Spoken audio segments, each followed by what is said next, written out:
Why did a woman disappear in broad daylight while holding a box of Christmas lights? A cold December parking lot. Shopping carts lined up. One box of red and gold lights lying on the asphalt. Time: 5:14 p.m., 1 week before Christmas. A holiday errand turned into a family's worst nightmare. Madison Hale stepped out of Pinecrest home supply with a quiet smile, planning to decorate her mother's porch before dinner. Minutes later, her shopping cart was found stalled beside her car. Keys in the ignition. Purse untouched. Madison herself had vanished into the December air, as if the entire parking lot swallowed her whole. Her brother Dylan arrived before police did, and the moment he saw her unfinished cart, he whispered, "She wouldn't leave this. Not in the middle of Christmas." He knew instantly something was deeply wrong. What shook the town wasn't just the disappearance. It was the detail everyone kept missing. Madison wasn't supposed to shop alone that evening. Someone else had promised to meet her there, but that person never came forward. Police marked 5:19 p.m. as the last time Madison was seen. The security camera caught her pushing her cart, and then her figure slipped behind a delivery truck and never reappeared on the other side. 5:19 p.m., last known movement. But one frame bothered investigators. Her head turned sharply, as if someone quietly called her name. Dylan later said, "She never answered unknown voices. Not since what happened 2 years ago." That statement changed the entire direction of the case. Within hours, 3 people would claim they saw Madison after she walked behind that truck. But every account contradicted the next. And one witness named a person Madison trusted. New person of interest revealed. If Madison recognized someone that night, why didn't she text Paige like she always did? And why did her phone stop pinging exactly 4 minutes after she vanished? Detectives discovered one thing beside Madison's abandoned car that the family says did not belong to her. A single mitten, child-sized, red, and damp from the cold. Found beside her car. Whose mitten was it? Why was it there? And why would a grown woman follow anyone carrying something meant for a child? Why would a missing woman's car have a child's mitten beside it, when no child was anywhere near the store? Time: 6:03 p.m., 49 minutes after Madison vanished. A clue that feels innocent until it tears open the case. Deputy Caleb Rourke lifted the mitten carefully, expecting nothing unusual. But when he turned it over, he saw a faint stitched initial on the wrist line. A shaky, uneven H. The moment Dylan saw it, his face drained of all color. Dylan whispered, "She used to buy mittens like this for kids at the shelter, but she didn't buy any this year." That tiny detail crushed him, because Madison only gifted those mittens when someone specific was back in her life. Paige arrived at the scene moments later, breathless and trembling. When she saw the mitten, she covered her mouth and said, "Dylan, that's the same style from last winter." She kept them in her trunk in case she ran into him again. Who is H? No one said the name, but everyone suddenly knew who they were talking about. Detectives checked Madison's trunk. The box of lights was still inside, but the plastic bag of old mittens she once carried for donation was gone. Missing items. Winter mittens.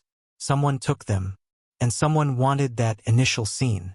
Dylan's voice cracked as he said, "She only kept those mittens because she hoped he'd change." For the first time, detectives documented the possibility that Madison wasn't taken. She may have walked toward someone she once forgave. When investigators checked the store's side lot camera, a blurry figure appeared behind the delivery truck. A taller shape, moving toward Madison just seconds before she vanished. Not a stranger. Not a shopper. Recognizable walk? Yes. Paige stepped closer to the screen and whispered a name the police had never heard before. Why did Paige freeze when she saw the blurred figure? As if she'd been waiting for that shadow to return. Paused security footage. A tall, indistinct silhouette approaching the back of the delivery truck. Time: 5:18 p.m., 1 minute before Madison disappeared. Recognition that feels like betrayal. Paige's breath hitched as the figure's posture sharpened on the screen. She didn't blink. She just stared, trembling like the past had suddenly stepped into the room. When she finally spoke, Her voice sounded smaller than the Paige Dylan knew. Dylan, I think she walked toward someone she trusted once. Someone she shouldn't have. The weight behind her words cracked everything wide open. Deputy Rourke replayed the footage in slow motion. The figure's stride was uneven, familiar, but worn down, like someone who'd been drifting for months. Paige turned away, whispering a name Dylan hadn't heard in 2 years. First lead, a familiar shadow. Rourke asked her to repeat it. Paige shook her head. If it's him, then Madison didn't run. She walked toward him. That possibility shattered Dylan. Investigators zoomed in on the screen corner, a reflection in a car window. A faint outline of Madison, staring at the taller figure with something between fear and relief. Caption: her last expression. It wasn't panic. It wasn't confusion. It was recognition. Rourke finally asked, Paige, who is he? Her answer hit harder than any clue so far. Someone Madison cut off for a reason. And someone who never handled goodbye well. The room fell silent, because the figure on the screen wasn't just a person of interest. He was the one person Madison never wanted to see again. Why did the only man Madison feared vanish from his apartment? The same week she disappeared. Time: 9:42 a.m. The morning after Madison vanished. A lead that collapses into something darker. Deputy Rourke knocked, expecting anger or denial. Instead, the door swung open to a silent room stripped bare. No clothes, no dishes, not even dust rings. The place looked abandoned long before anyone thought to check it. Dylan stood in the hallway shaking, whispering, if he left, she left with nothing familiar to hang on to. The idea nearly broke him. Paige pressed her hand against the empty wall. He always ran when life cornered him, but he never ran clean. That's when Rourke noticed a single item left behind. A torn grocery receipt from Pinecrest Home Supply. Found in the apartment. Store receipt. The timestamp, 4:52 p.m., the exact store Madison visited. The receipt showed he bought one thing. Not food. Not decorations. Just rope. Purchased. Rope. 18 minutes before she arrived. Dylan turned pale. Rourke checked the hallway camera. Instead of leaving quietly, the man carried 3 bags, one of them far too heavy for clothing. And the building manager confirmed something that froze everyone. He moved out the night before Madison vanished. Paige whispered, then he planned this? But Rourke cut her off. No. If he planned something, he left something behind on purpose. And he did. Hidden under the floorboard near the heater was a single scrap of fabric, the same color as Madison's holiday sweater. What did a tiny scrap of sweater fabric reveal that made the police shiver? Time: 2:17 p.m., 2 days after Madison disappeared. Emotion: a piece of clothing carrying the weight of terror. Deputy Rourke held the fragment gently, almost afraid to touch it. Dylan leaned over, his eyes wide, heart hammering. Paige whispered, that's hers. She wore it that morning. Lab tests came back within hours. Traces of blood, not hers but someone else's. Dylan's hands shook. Someone else was hurt. Because of her. The possibility made every second of her disappearance worse. Police started cross-checking local hospitals and shelters. No immediate match. But a tip came from Mrs. Evelyn Morrow, who lived near the shopping plaza. I saw him moving something heavy, dragging it toward the back alley. Something red. Witness account. Back alley, 5:25 p.m. Dylan's phone buzzed. A text from Paige. Look at the timestamp on the store camera. There's someone in the aisle behind her, carrying something red. Red object in aisle, 4:53 p.m. Deputy Rourke called it in. We've got movement, we know what he took, but we don't know where he went. And then Paige froze. He left a trail, and it leads straight to someone we all trusted. Where would a man hide a missing woman? In plain sight?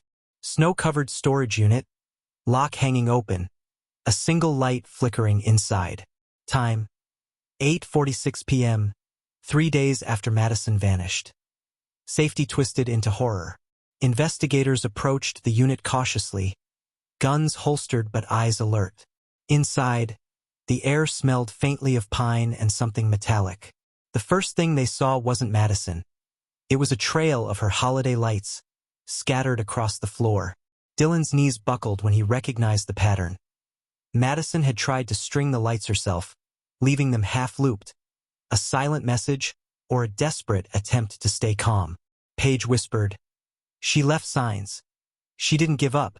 Deputy Rourke noticed an overturned chair near a small pile of mittens, the same red one found near the car. Something heavy pressed against the back wall. When they moved it, they found a narrow cot and a folded sweater that matched the fabric scrap. Evidence found. Cot and sweater. Forensics quickly confirmed. The sweater still had traces of Madison's blood and another unknown DNA. Dylan's voice cracked. She wasn't alone.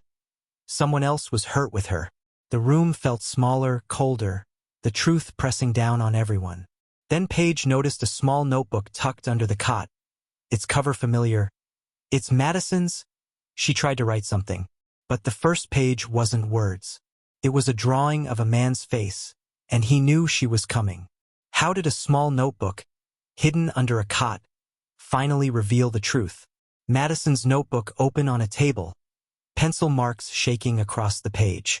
Time: 9:11 p.m., 3 days after her disappearance. A final piece that could not be ignored. Paige held the notebook, trembling, as she traced the lines of a man's face.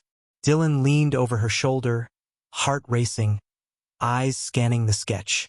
Deputy Rourke recognized the features instantly, the same man who had disappeared from his apartment days before. The drawing included subtle notes Madison had written in the margins. Red lights hide the path. Basement door ajar. Trust no one outside.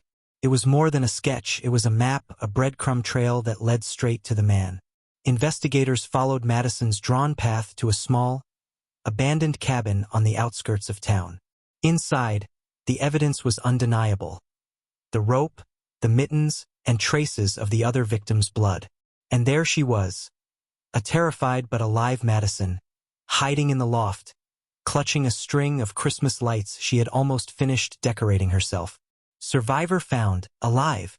The man who had haunted Madison's life was arrested moments later, caught trying to flee town. Dylan hugged Madison tightly, tears streaming down his face. Paige whispered. She left the clues, and it saved her. The community finally exhaled. Deputy Rourke confirmed. All charges were filed. The man could never hurt anyone again, and Madison began to heal.